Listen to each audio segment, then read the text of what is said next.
Hey, hello. Welcome to episode number 71 of the People We Love podcast. I am Adam Choit. What's up? If you're new here, what I do is interview people from all walks of life, often comedians and other artists about their lives and careers. It's casual conversation, but I also ask everyone to highlight someone they love, someone who they admire, who influenced them, inspired them, supported them. For more, check out peoplewelovepodcast.com, and the Instagram handle is People We Love Podcast. And you can find me on Instagram as well, if you want to follow me too, at Adam Choit.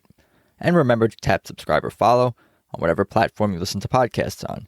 And of course, 5-star positive reviews on iTunes are greatly appreciated as well. So, today's guest is comedian Faysal Lawrence. Faysal spent the first 5 years of his life living in Saudi Arabia before moving to the States without knowing how to speak English. But it didn't take him very long to learn the language. And this goofy, comedy-loving kid has always had a great sense of humor. In fact, his brand of humor was actually ahead of most of his classmates in a sense, so for a while, only adults found him funny. Faysal's life has had many ups and downs, and he credits many people for being there for him and supporting him. And one such person is his best friend, Ruben Herrera, his basketball buddy and sometimes pretend manager. There's so much to cover, so let's just get started. Here's Faysal Lawrence. So it's good to see you today, Faysal Lawrence. Good to see you, man. Oh, I appreciate it. How are you doing? How are you holding up during the apocalypse? I'm doing okay. I'm doing okay. I missed the stage, but that's about it. I'm enjoying my time. I never learned how to cook. I'm about to be 34, and I never fucking learned how to cook until this happened. Well, that's good. I used to eat out every single day, and now I'm learning how to cook. And I'm writing, and then and drinking. I'm drinking a lot. That's probably, I'd say 90% drinking. And then Well, what are we cooking and what are we drinking? I'm gonna go to hell for drinking during Ramadan, but Ramadan shouldn't have happened during the quarantine. Yeah, you actually cut out for a second there. I was asking what you said you were drinking there. What kind of stuff do you drink? Oh yeah, I said I'm a whiskey guy. Oh, cool. I'm a whiskey guy. I'm a big like whiskey Scotch guy. I usually have at least like 3 different types at once. Kind of right now I'm on like a bourbon thing. I know whiskey. I love food, even though I don't know how to cook. I do love food. But I'm learning how to cook. It's great. I've been cooking. I have a roommate. He's been happy with me cooking for him. I haven't killed him yet. What kind of stuff are you making? I've been killed him like. I've been just like baking salmon and like chicken. I've done like these. I did this like really good. I've come up with like this great thing with like fresh cut garlic, lemon, butter, dill, and this garlic salt seasoning, and I bake the salmon, and it just turns out to be phenomenal. It's really, really good. Yeah, that sounds good. I might come over. Start gaining weight during this quarantine. Yeah, I might come over. Come through. I got you.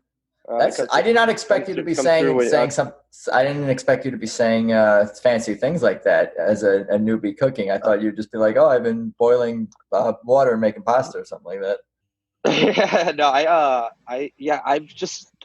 a foodie. Like I like to go to restaurants and stuff, and so I think I like picked up something from like just my knowledge of food. I worked a long time in the service industry, restaurants. All my last 2 ex-girlfriends were like Michelin star level cooks. I mean, now were they still are? They're just not. They didn't die. Like they were. No, but they were. Although sometimes I wish they. No, I'm kidding. No, they were great cooks. I think I picked up something from them, but yeah. So I think it's that. It's funny because my mom's a great cook, my dad was a great cook, and I didn't pick up anything from them growing up. You didn't pay attention. You just ate the food. No, they just didn't. Well, I didn't see. I don't have a great relationship. I didn't have a great relationship with my dad, but my mom is like one of those get out of my kitchen moms. She just she could throw down. She's crazy. Yeah, I got you. Still brings me food during the quarantine. Yeah, why don't we get into it? And you could tell me about your life and being born in the hospital and the drive home and what you remember from that. Okay, yeah. Well, I remember everything. I remember I had a black doctor. I thought that was weird. When you were born? I was born in Inglewood. I never saw the doctor. I don't know. I was born in Inglewood though, so it probably was a bad black doctor. Possible. I was born in Inglewood. I didn't live in Inglewood, but I was born there. Yeah, what's that? I said that's possible. It's possible you had a black doctor born in Inglewood, right? yeah, probably. But I think back that I heard that like the Centinela Hospital was like a great place for natal care or whatever, so prenatal care and all that. So that's like a lot of people would go there. Yeah, I was born there.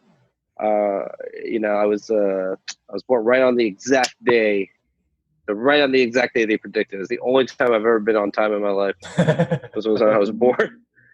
And I think I was a small baby. I think it was only like 5 pounds, Yeah. something ridiculous like that.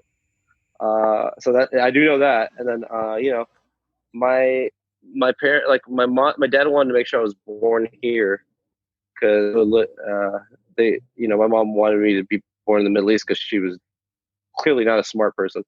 Uh, but my dad was already an American citizen. He'd been here forever. He went to Iraq to find a wife because I guess he was like wilding out here. My grandfather was a political prisoner, Wow. and he was in, he was jailed by Saddam Hussein. Wow. So he died in prison, but he wanted my mom to marry my dad to uh, get out of Iraq. And so my mom left. She grew up very wealthy in Iraq, one of the more prominent families, and then she had to come over. She came over here. She didn't take any money with her. All that money was all stuck over there, and she ended up marrying my dad. From age 1 to 5, we lived in Saudi Arabia. Oh, so My dad, you lived in Saudi Arabia for 5 years? for 4, from like when I turned 1 to the age of 5. Like I came back from here, so I didn't speak English until I was 5. So I learned it when I got here. What do you remember from Saudi Arabia? I actually remember a lot. It's really weird. It kind of freaks my mom out because my memory's really good. Like I even when like when I write jokes and stuff, I just write it down once and I got it. Wow. I got it. I got it. I mean, I have to practice it, and maybe I'll forget a little bit, but I got it usually. But yeah, for Saudi Arabia, I just remember that it was just safe because I remember my mom at 3 years old. We lived in like this nice high rise building, and she would give me money to go downstairs to the lobby and get cigarettes from a store that was down there, and then just send me back as a 3-year-old because it's like someone abducting your child in Saudi Arabia is like so unheard of. Probably because they don't want to lose their hands. Yeah, the Or they punishments are a killed bit this. tough over there, I hear. Yeah, they have the world's lowest crime rate for a reason. Yeah. Yeah, there's like, you'll if you were to touch a kid, they beat you in the street. Like it's not like a fun death. It's like a slow. So it's Wow. like, yeah, so it's unheard. Yeah, I think my mom tells me a story about coming back to America. She just wanted to use the bathroom real quick. She just like left me there, or like asked somebody.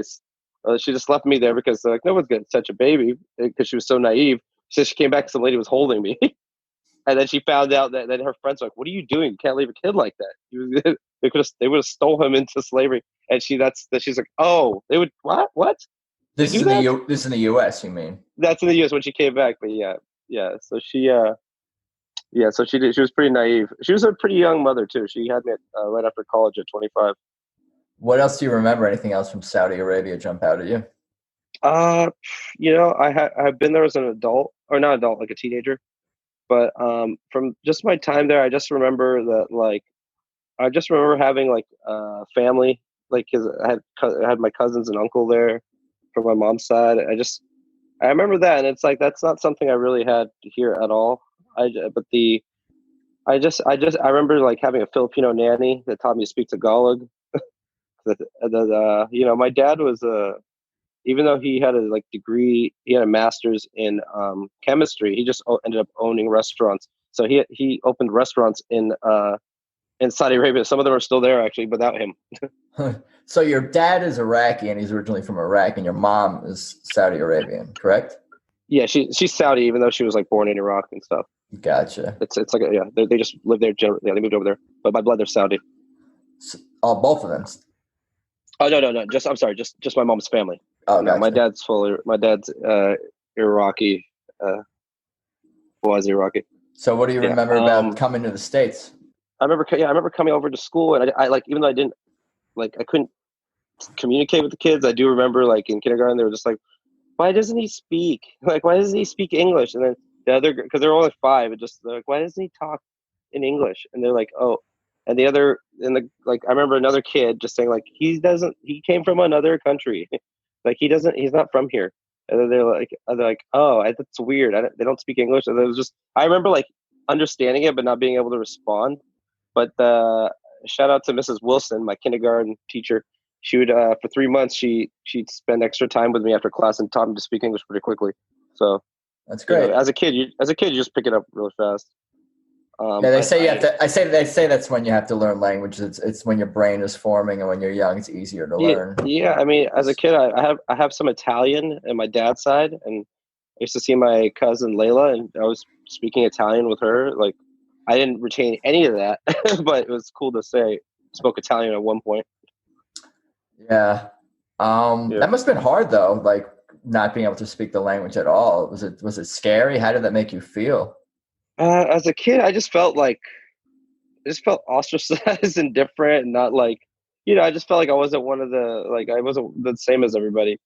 Um, you know, after after I picked it up pretty quickly, I was always kind of I've always been like a happy, goofy kid. I used to watch so much Tom and Jerry as a kid and acted it out.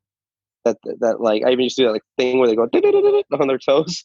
Like I used to like just be such a goofy little kid anyway that I think like I had fun regardless. But I definitely felt like I wasn't one of the other kids until I learned English, and slowly, surely, I honestly probably never felt like I fit in as a kid anyway. Like at least at school, I never like fit in with kids anyway. I was always kind of like weird. And then I think I got cool in high school. Did you have siblings? Do you have siblings? No.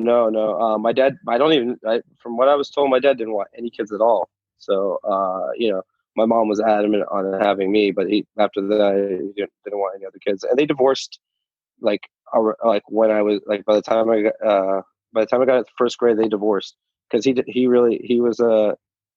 dad, God rest his soul. He passed last year, but he, I'm sorry to hear that.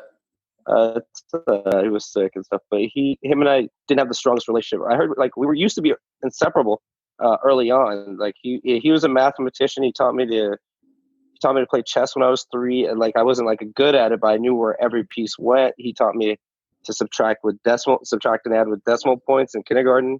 So had he like just stuck it out, he probably could have gotten me into Harvard. But he decided my mom and I were too much responsibility, and he kind of went away and came back. I know he moved to Hawaii, and then they tried to reconcile. We went to Hawaii for like a little less than a year. I remember that. That was really nice. That was nice. If your parents are going to divorce, you could get a trip to Hawaii. I lived in Hawaii. If your parents are going to divorce, yeah, we lived there for like a little under a year. Like basically my first grade year was in Hawaii. And I just was like, if your parents are going to divorce, at least get a Hawaii vacation out of it. No doubt. Extended. If their family's good, yeah. If they're gonna fucking, yeah. If they're gonna tear your family apart, do it in a tropical paradise. What do you remember about Hawaii? Yeah. I just remember like it was like fun. Everyone was chill. I remember like having a little blonde girl as my like best friend there, and then there was like this family that was really cool that I liked. I just remember that like it was fun for me. It was fun because I was like in a paradise. You're freaking first grade. You're not really like, there's nothing like, school's still fun. And then, but I even, I could tell my mom, I knew my mom wasn't happy. That's like the one thing she was happy with me. She loved me. Me and her were very tight.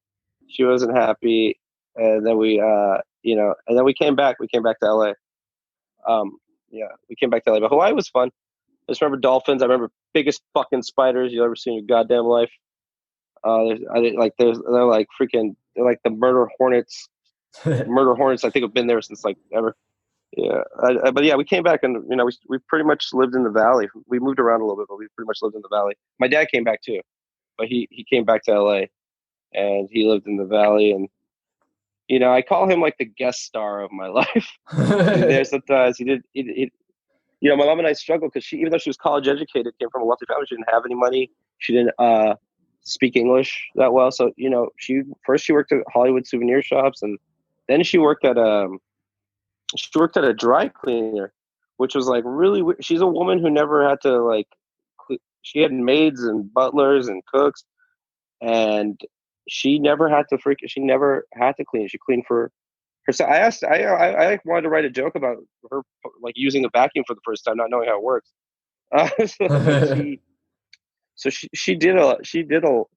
yeah, I give it up to her. Like, I I really appreciate everything she did, because she would go to she would go work at a dry cleaner, and then a college educated woman, like, I mean, there's nothing wrong with that, but I appreciate her. She did that, and then she took ESL classes on the weekend to like learn English so she could get a better job. Yeah, that's got to Eventually be she started. I was gonna say that's got to be a hard adjustment. I'm sorry, that must be a hard adjustment, like to be wealthy and to have people working for you, and then you come somewhere else and you don't know the language and you have to do jobs that you probably never thought you would be doing. That's a big ego hit and adjustment. It's Yeah, tough. yeah. Fortunately for my mom, she came from like a family where where my grandfather was really like respectful to everyone. He treated like everyone that worked for him, got treated like family. My mom to this day still sends money to her nanny in Iraq. Like, even though she doesn't make that much, she still sends money to her nanny that raised her, Wow. because they treated them like family. Yeah, I can't imagine how old that lady is, but but it was fun. Now my mom works for she works for like, she has a great job. She works for the Saudi government. Like, she has a decent job. She doesn't make a ton, but she works for like the consulate here, so she has like an office job, like a job. Like, she's not she did that, she got that job like when I was 10. So like, it's she worked her ass off to get it to move up and make more money, and and just get taken care of.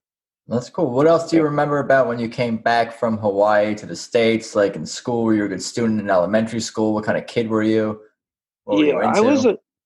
I remember when I was a kid, I was a really good student, and then like in third grade, they're like, why are his grades dropping? And I was like, I don't know. They're like, what's wrong with him? Why in third grade I couldn't see the board. Oh, I couldn't see the board. I was blind. So then they found that out, and then I was like kind of playing catch up, and then I was kind of like, I was doing okay.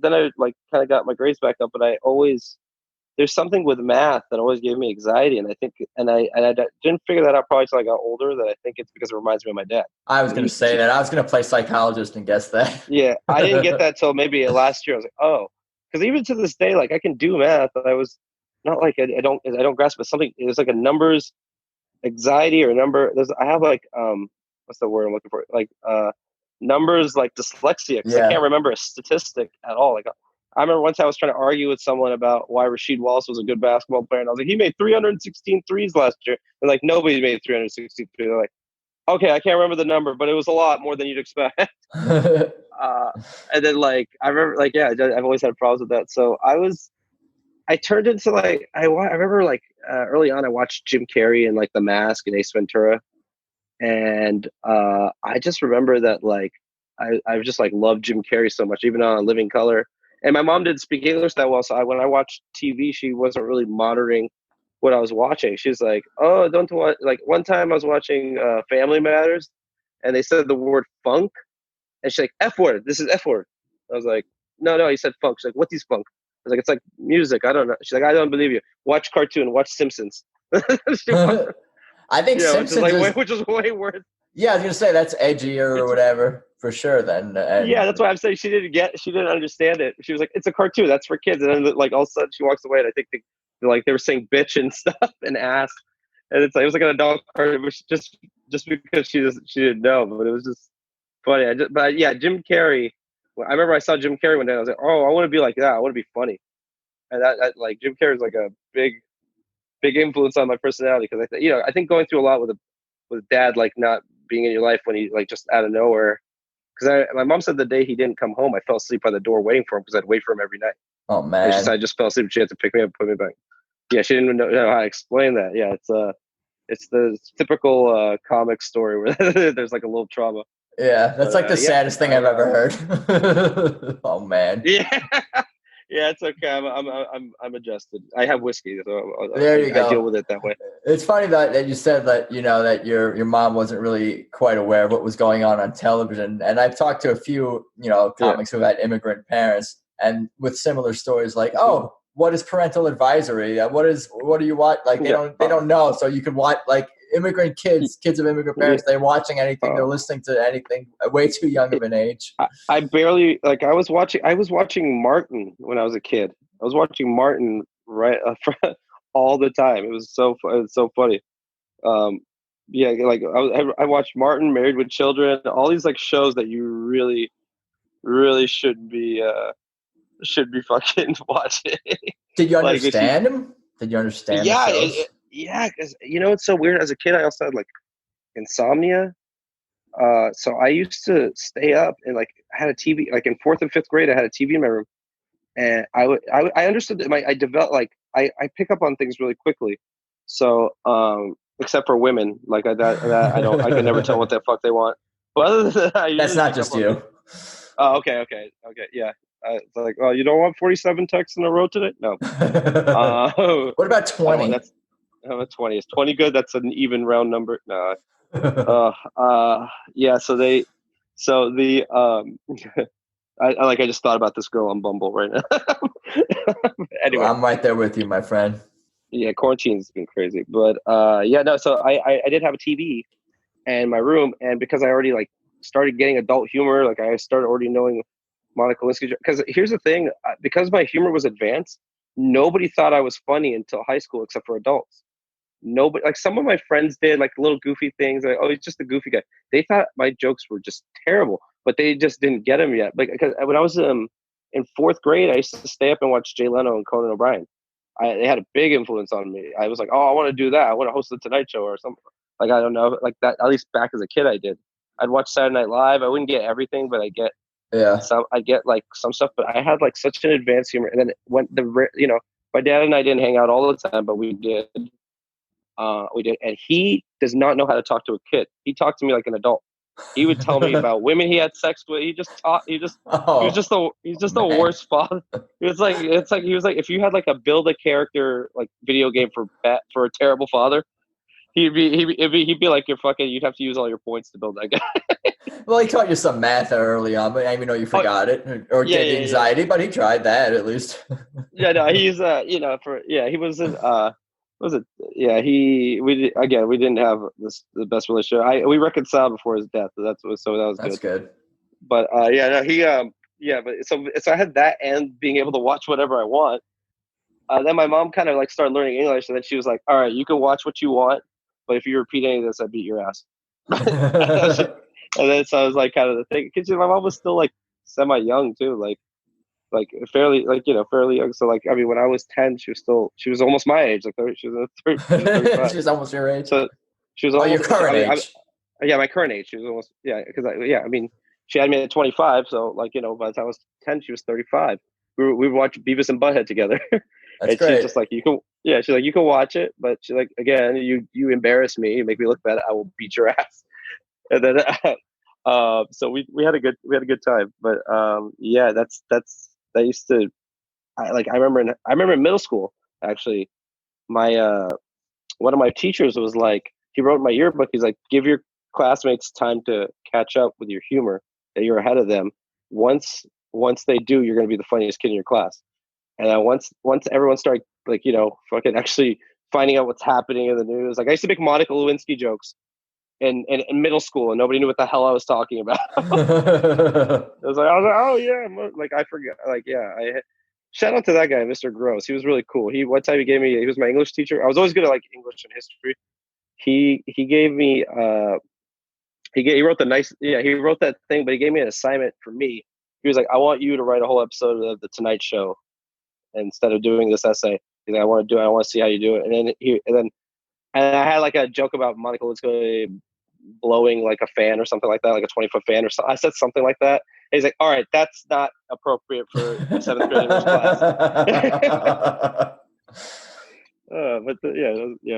It's cool people that come in your life that help you.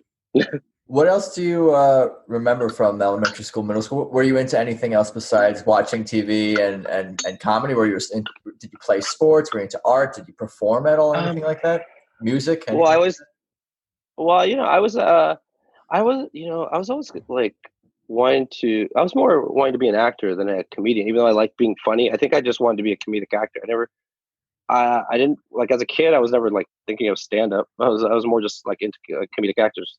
Like So Jim Carrey and stuff and like such. Jim Carrey and like at the time I was a kid, Eddie Murphy wasn't doing it anymore. He was, although in my fifth grade you had to write a book report. The book report I chose was Eddie Murphy's biography. That was what I Nice. wrote for fifth. Yeah, I wanted Chris Rock, but he hadn't written one. That's At a 10-year-old, I like Chris Rock. He was my favorite.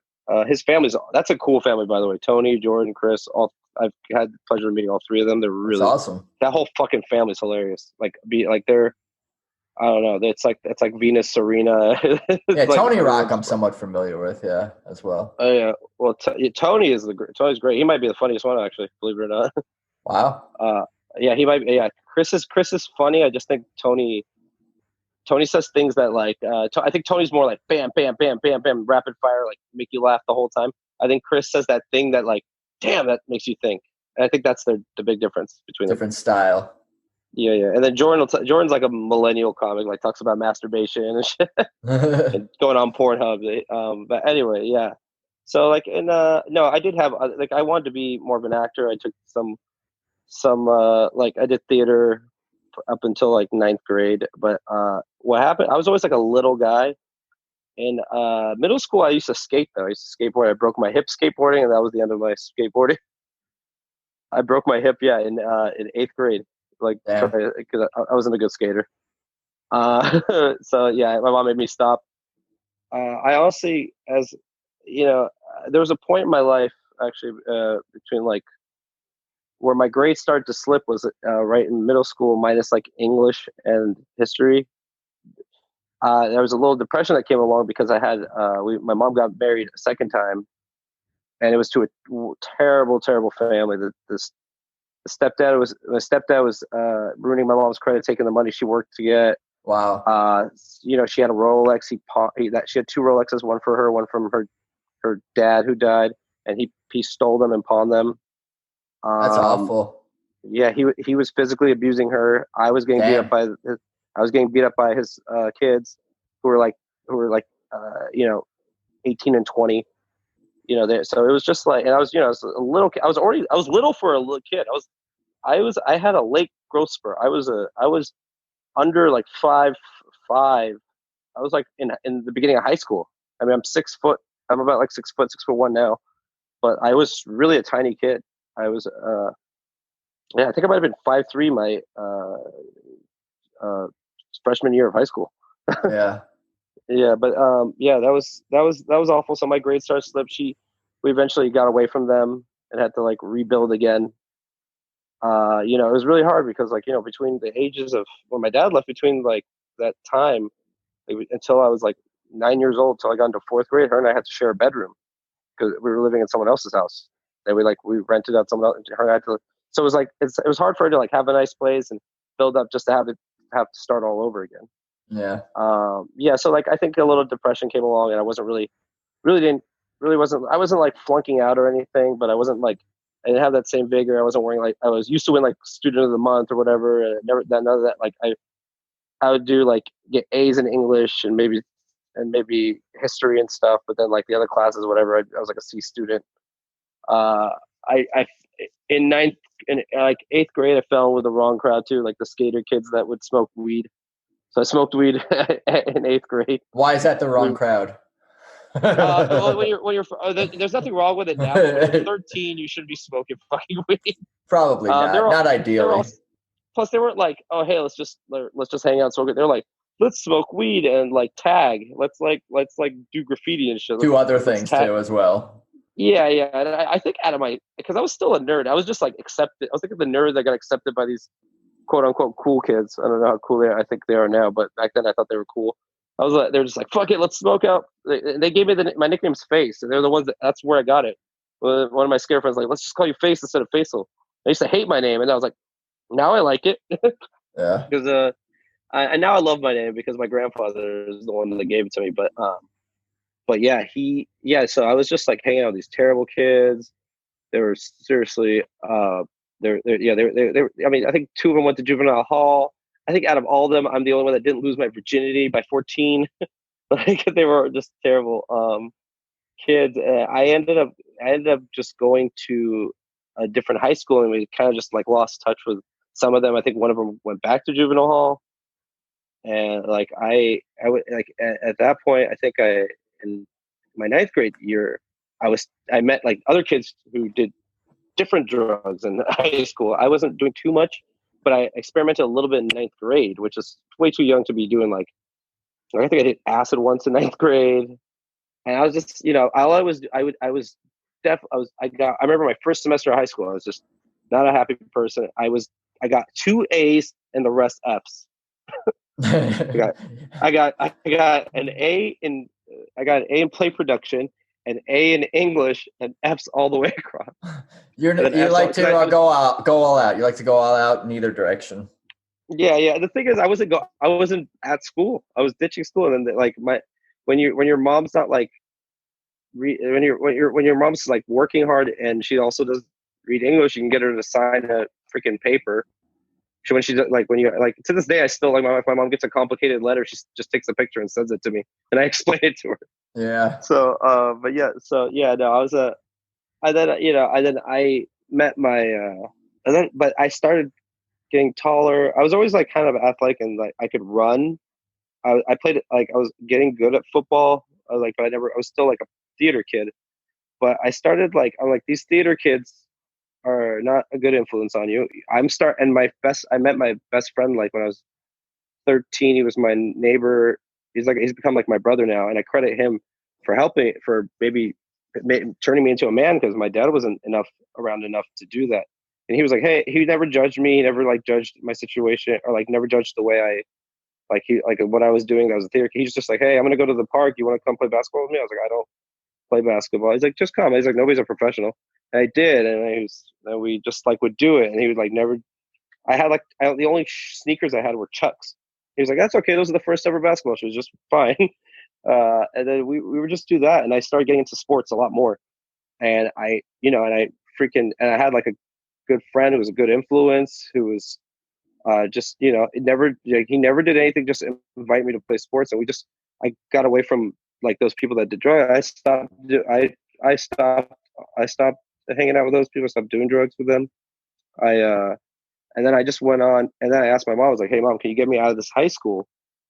I need to get out of this high school. So she faked our address and got us into the nice Persian and white people school, El Camino, which is the only place I tell people I went. It was just a way better environment. And miraculously, guess what? We're turning grades around. Why did you say the theater crowd was like the wrong crowd? It was just not, you didn't feel like you fit in with them, or you said they were bad influence or not a great influence? I don't mean like every theater. I meant that specific theater group. I should that's what I mean. Come across there. Yeah, I'm so sorry. Yeah, no. Theater kids are usually just nerds. They're usually a mix of nerds, gay people, usually a lot of gay people, and then there's like that, and then there's like a depressed element of people in there too, right? Like the tortured artistic soul. It was limited, but that lens is, yeah. It was also just like they were in that specific school. They were like, I mean, come on, they were doing acid. I think so. I think there was like someone who was 4 years older than me that I became friends with that was doing meth in high school. And then it's like, I think, it was a bad high school. The first high school I went to, Canoga Park High School. I don't care. They could suck my dick. They did not do a great job over there. Yeah. That's why I also think like they should fucking 17, 18-year-olds should not be around 14-year-olds. Yeah. I think it's just, I don't think those two people I don't think they should come in contact with each other. To be honest, it severely set me back. But yeah, I wanted to get my shit together. I loved basketball. I fell in love with basketball. I started playing football. I was really good at football. I was a really skinny kid. I ran like a 4.4 40 in high school. Whoa. Like a 40-yard dash. Look at you. Yeah, I mean, I had to get my grades up to try to play, but I was still playing. I started playing like adult league basketball since I wasn't going to go pro. So it's like, I just wanted to play. But I played basketball all the time, and I just decided I was not doing like I wasn't doing that much homework because I was like, I love basketball. But I was still studying and getting A's on tests. So I was a C student. But I took some adult school to make up for those classes that I messed up, and I got out of high school. I got out of high You school. did Someone it. who's probably not going to graduate in the beginning.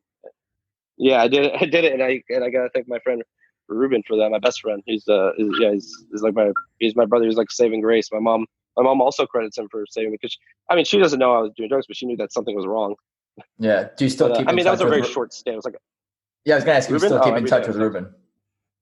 Oh, that's my mom. My mom likes Ruben more than me. They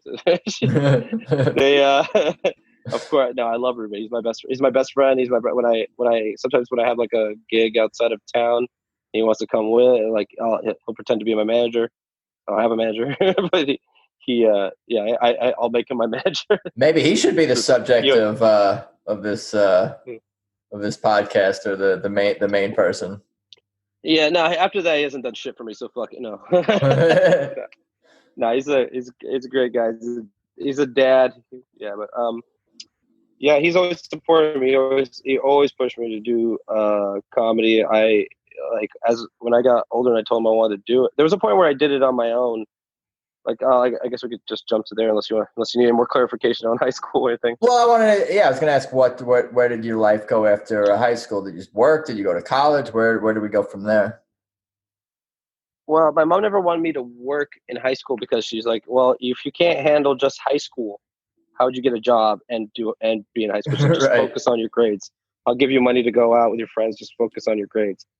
And then so I went to so after high school, clearly being a C student, you're not really going to get anywhere. So I was like, I'm going to go to community college, get my grades up. So I went to I got a full-time job, but I was like, I don't want to be broke. But I went to community college. I was kind of taking it a little slow, to be honest. There was, but I was going to school. And I used to, and at that time, LA colleges, community colleges were so underfunded. To get the classes you needed to transfer, you might have to wait a couple semesters. So it was just a process of doing that. But during that time, when I was like 20, I was a pretty like cat. I used to just hang out with my girlfriend, play basketball, watch movies. I was very, very like chill. I used to go to this hookah bar with my friends. I went to this hookah bar and they had a stand-up comedy night every Monday. It's a hookah bar that doesn't exist anymore, but it was in the Valley.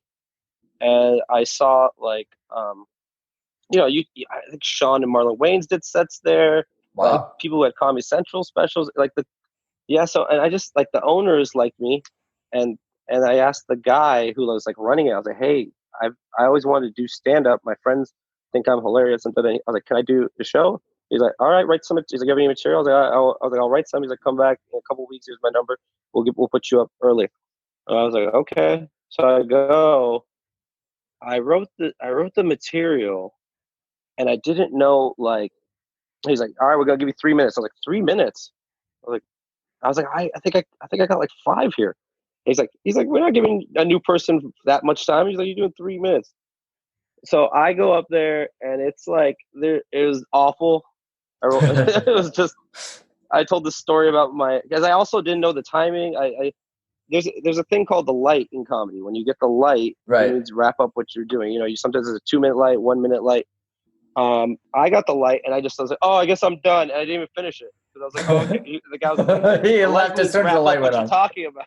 Yeah, as soon as the light went on, I like finished it up. I like, okay, I'm not gonna end this because I had like the bigger punchline at the end. And I'm like, you didn't say your punchline.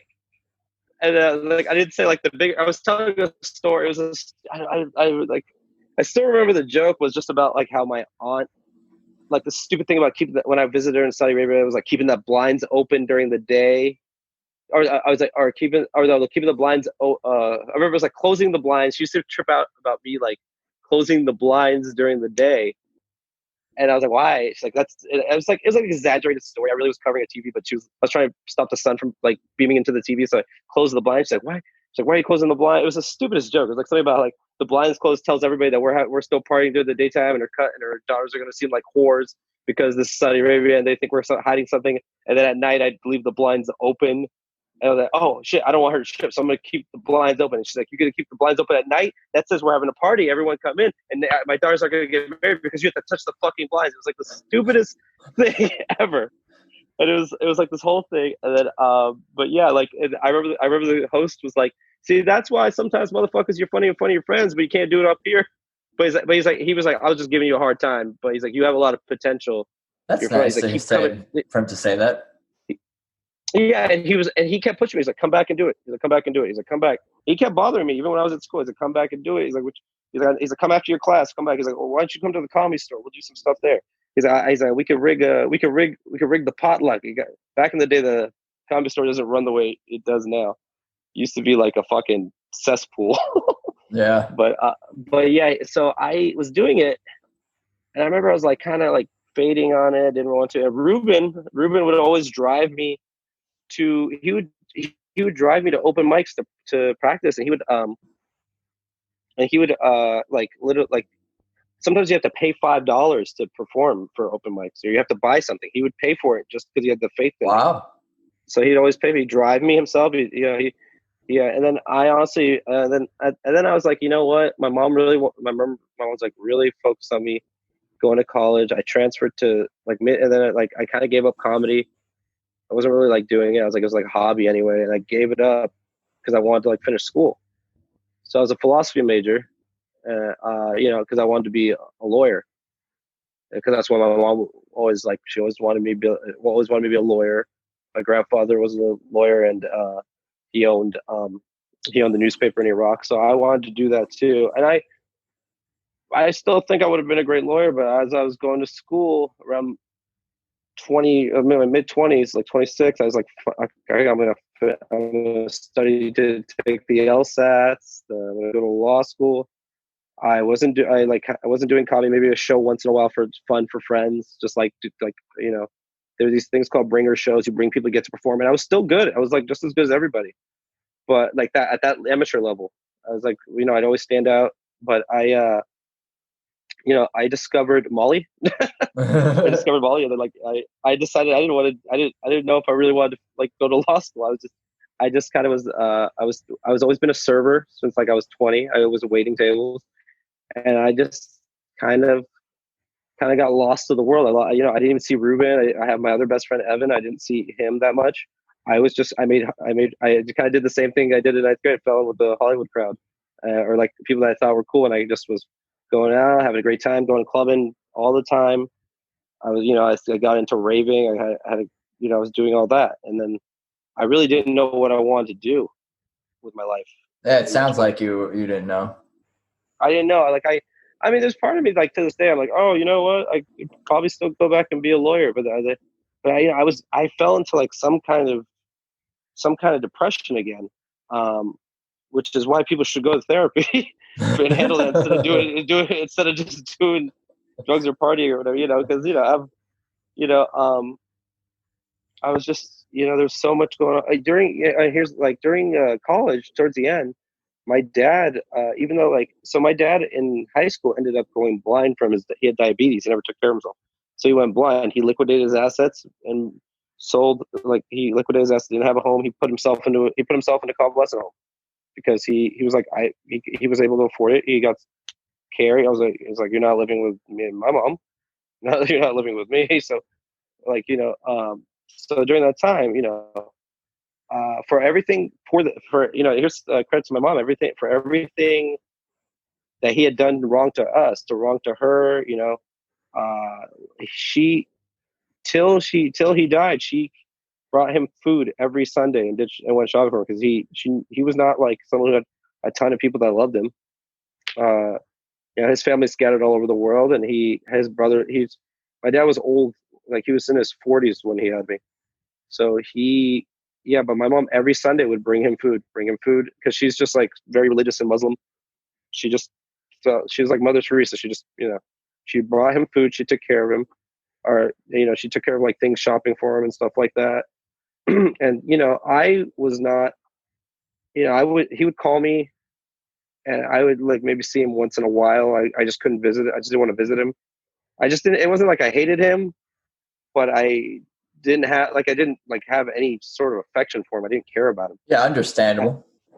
Yeah, and then because I don't remember him like really doing much for me. I think he bought me some clothes here and there. I remember my mom would like tell me he bought me a birthday gift, and I was like, this isn't from you. This isn't free. This is from you. And then but like later on in my life, as I met my ex-girlfriend who, at that point, when I was down, when she met me, I'd be out for 3 days partying. I'd be out without sleep for 3 days partying. And Wow. she kind of like, she accepted me for who I was, but like wanted better for me. She was like a drill sergeant that I needed. And her and I, even though we broke up, we're still good friends. Still very good friends. Like she's out of town. I'm feeding her turtle. Like, I still like, we're still good friends. We were together for 4 years, but in that 4 years, she gave me worth. She told me she kind of like just was like, well, she didn't care if I was going to be a career server. She just wanted me like, I didn't have to, with her, I had a reason to stay home. I had someone to be with. I had someone to be normal with. And then during that time, I was like, I started like thinking, I was like, well, dude, why'd you give up on the stand up? I was like, what? Like, I have this very big self-esteem issue. Like to this day, I'm like, fuck. They fucking hate me. They hate me. I have this self-esteem issue with the You're way I talking about look. the stand-up audiences, you mean? Comedy, the audience hates you? Yeah. Oh, I think everyone hates me. I just have a big self-esteem issue. And then but she gave me some confidence. And then one of my other close friends, I have a lot of good friends. For lack of having family in the States, I think I was just always nice to people because I do want people to like me. And so I hate when people are like, I don't care what people think about me. Well, you should, because you have to be around them. So Right. so I always like try to treat people as best as I can until they give me a reason not to. And my friend Danny Waters, who's like a working actor, and he's like, dude, I read all these things and you're what they're looking for. And he's like, and you're funny. He's like, go back and do comedy. You want to do it. We'd be up like all night drinking and just talking. And he'd be like, come on, dude, just go do it. Go do it. Like he was like, you need to do it. So like the push between him, Ruben, and my other friend Evan, plus having a good like solid woman at the time, got me to go back. And because I'd done it before, I shot up really fast, and I was able to make it a career again. Like I was able to start making money off of it and stuff. That's but like awesome. and that but when I first went back, it was just like people were supporting me. So like because like there was this tale that like, or not tale. There's like somebody went to go see me at the Comedy Store, which for a bringer show, which is like amateur show, but you bring people, you perform. And there was literally like I think people were just rooting for me. Literally 52 people showed up. Wow. 52 people bought tickets to see me. I wasn't like texting it. I didn't text too many of these people. Just the word got out that I was doing it because everyone always knew that I did it at one point. So they just just to have that kind of support system, and also the fact that you bringing money to the clubs and shows. Somebody else heard about it. They're like, hey, I heard you have somewhat of a following here. Why don't you come do my show? And there was this guy named Jay Davis, and he did he does shows with Chris D'Elia. He's friends with Dane Cook and all that. And he was having me like do time on his shows, open his shows. I hosted his shows sometimes, and he was like, "Dude, you're funny. You just keep doing it." And he ended up becoming the booker at the Laugh Factory. And then he resigned that post now, but he was the booker, and I owe like another jump in my career to him because he helped expedite it. He got me at the Laugh Factory, and then Jamie Masada, the owner of the Laugh Factory, has been like a tutor, mentor to me. He's taught me so much. It's just just talking. I didn't realize how many people I owe a debt of gratitude to. I didn't even realize that until I talked to you right now. I mean, don't get me wrong, I write the jokes, but Yeah. but there's so many people that like have helped me and pushed me, and that's how it's been. It's just that's why even like I think it might be something we need to think about during this quarantine time. Just be nice to everybody. Yeah. And be nice to each other because you're gonna need somebody down the road, and I mean you should be thinking of people pragmatically like that. No. But But it works the other way too. Yeah, exactly. They need you, and you need them. Yeah, that's why I Right. always try to help. I try to help anybody if I can in any way. I got my hands on some Clorox wipes because my mom's got the plug at Costco. Oh. So she got, her neighbor works at Costco. He's like, oh, we got some. I'll buy you. And my neighbor's like, fuck, man. He saw me with like $3 of them. I gave it to him. He's like, dude, I'll buy one off you. I was like, you don't need to buy it. Just take it. I was like, if you need it. I was like, I got multiple here. I sterilize the whole house. I wipe people down when they walk in. I want to go back to that show I think you said at the Comedy Store where 50 plus people came. And that was like the first like big show or first show you had done in a while, you said? I had done some. I was doing like some smaller, but like when you're doing those bringer shows, it's like something you got to do in the beginning because it's the only way you get a good audience. Right. But it was my first time in the main room at the Comedy Store. A Comedy Store is not a club I perform at often anymore because there's two ways to perform there. Either you have to go through their system, which takes a long time, or you have to like be on a show that's produced by an outside person, but you never really are like. So like to get in the main room, you have to be like it has to be someone produced a show.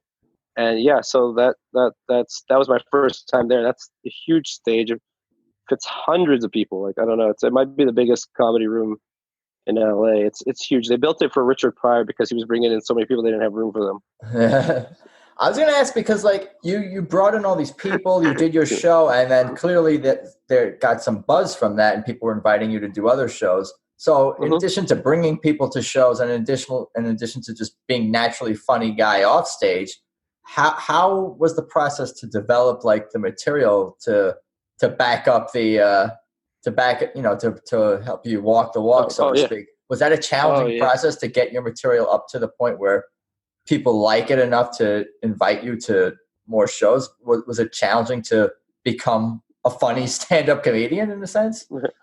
Well, here's the thing, like when I came back, you really don't. If you don't do it, you're not going to have your voice. So the first time I came back, I was really like I had this really weird, calm demeanor. Like I had this weird delivery when I first did the show. The first time I came back was at the they had a show at the Viper Room, and I did it there, and it was just not a good set. It was just not a good set. I mean, even by like my terms of having not done it for years, I was like, what? I was doing this weird thing, and I went like to just watch a comedy show. I went to see this guy. He's my friend now. His name is Orny Adams. He's one of my favorite comedians of all time. And I watched him, and he yelled so much. He had so much energy, and honestly, when I came back to comedy after I saw him, I was like, oh, I want to be like that guy. And that's what all comics do. They usually emulate someone they like until they find their own voice. And I was doing that. So it was like I had the energy, and I had the I was kind of delivering like him because he was one of my favorites. It was like him and Bill Burr had a big influence on me. I'll tell you this, that's funny though. When I first did comedy, I was like a black comic because a lot of my friends growing up were black, and I had like slang. It had slang. I think I had cornrows at one point. I was like, I just went by face. I didn't go by Faysal Lawrence. As I grew up, and I also realized I lived in the valley. I don't know who I was fooling, but so I just started just started speaking differently, like a valley boy. But yeah, like so I went. So when the thing is, I always loved comedy. I always had even when I wasn't doing it, sometimes I'd still write jokes. I would still write jokes. So I did already have material. Just like for fun, I would write a joke.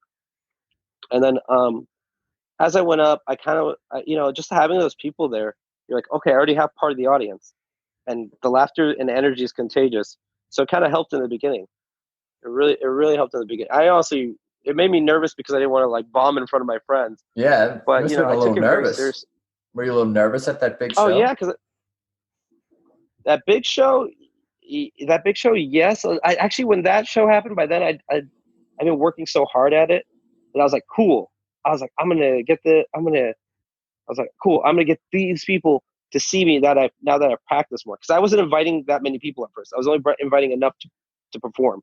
But by the time that 52-person show happened, I'd already had I had gotten in my rhythm. I had been back. I'd been practicing a lot. Gotcha. So they did it, and they were just like, damn, you were really good, and I really am glad that you didn't suck, so I didn't have to lie to you.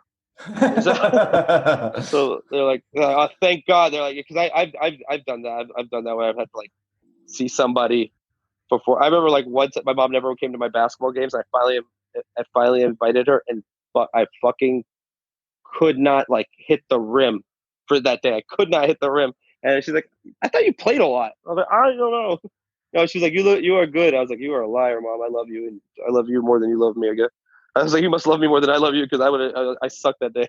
But as I got like better, I started inviting people, and then you know, um, it just went from there. I worked hard at it before I started unveiling more and more, and then now it's now I don't care who the fuck sees me, like anybody like yeah, it doesn't matter anymore. But at the time, I was very selective. I was like, oh, like if it was someone who I didn't want to embarrass myself in front of, you know, I would never. I didn't even let my girlfriend. I didn't want her to see me for months when I remember I just never. I was like, I'm not ready. I don't want you to fucking. I don't want to bomb in front of you. I don't. And then I was like, fine. I was like, okay, you could come. You could finally come. And when she did, she was just like, you're great. She's like, you're great. You don't stand because I sometimes trail off and stammer off stage, but when I know what I want to say, I can say it clearly. But she was just like, you're so confident. Everything's great, and the comedy saved my life because I stopped doing drugs.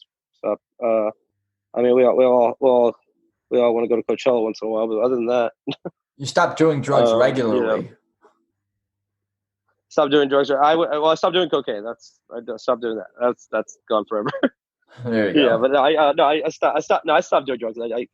It messes with the comedy too much. Am I saying am I never going to take a trip to Ibiza and have fun?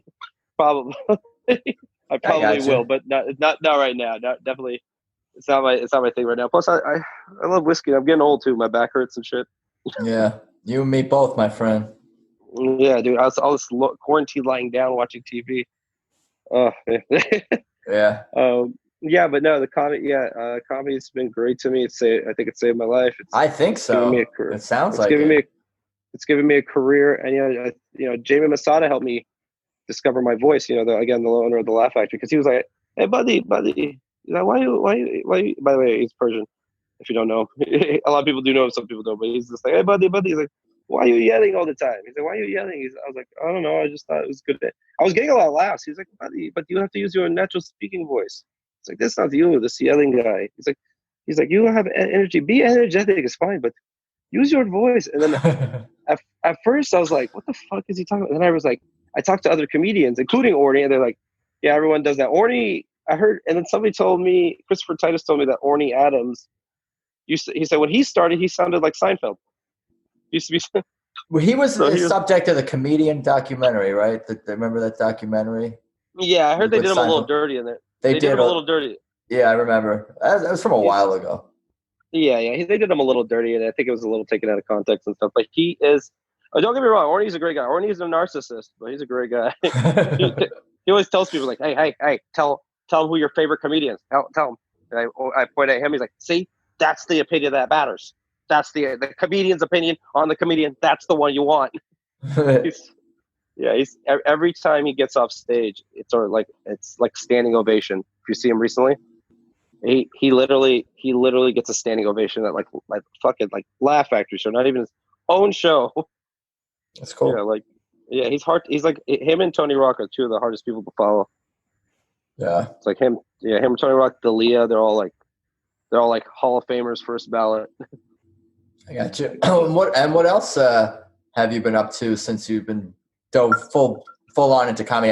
Have you been doing acting as well? Pursuing acting? I've a little bit. I really put a lot of time into comedy. I'm kind of more I do want to act. I always want to act. That's again my self-esteem issue where I don't go out for parts as much because I'm like, oh, I don't know how castable I am. But I'm getting over it. But what I'm doing right now is I'm I'm writing. I have I'm writing a script with two guys right now, and they're it's going to be for vertical platform, like kind of like Quibi kind of thing. Gotcha. It's a great project. The script's coming later. I can't talk about it too much because because Sure. they'd be pissed. But there's that, and I'm also, I'm I'm talking to a producer because there's like some personal stuff that happened in my life that he was like, this is very interesting. Yeah, your life is insane. Yeah, there's another thing that I can't even get to because of legal reasons, but it's I'll just say it's interesting. We're trying to make a show about it. I'll just say like it kind of revolves around Hollywood and things that happened with drug dealers and stuff, like a story with drug dealers, and I can't, yeah, like I'll talk about it in the future, but I can't right now. But Yeah, I feel like the stories you've told me only scratch the surface of what you've gone through and experienced in your life. You know what's so funny? I didn't even gloss over I didn't even mention the fact that early in the beginning when I was in Saudi Arabia, I was there for the Gulf War. That we got bombed during the Gulf War. I completely forgot. One of my earliest memories is my dad. I can't believe I forgot. I think because I'm hungover, it just skipped over in my head. That my dad, one of the earliest memories I have of him and I is him putting a gas mask over me as a kid, like a little 3-year-old kid. He was put a gas mask because we were getting bombed by Iraq in while we were in Saudi Arabia. We were bombing, during the Gulf War. Saddam was doing chemical warfare, and and I think that's the reason I had insomnia as a kid. Yeah, that's probably part of it, I imagine. Jesus. Yeah, man. I should probably get a therapist, but I'm doing okay with the comedy and whiskey, but I'll probably figure it out. Getting on stage, that's your therapy, man.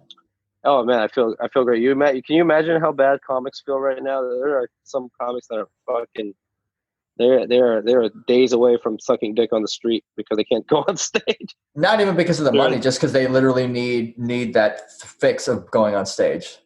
Yeah, they need a fix of just getting validation from strangers. So if they have to suck dick on the streets, that's how they're gonna get it. Yeah. So they go Jamie Kennedy. I'm worried about. No, I'm kidding.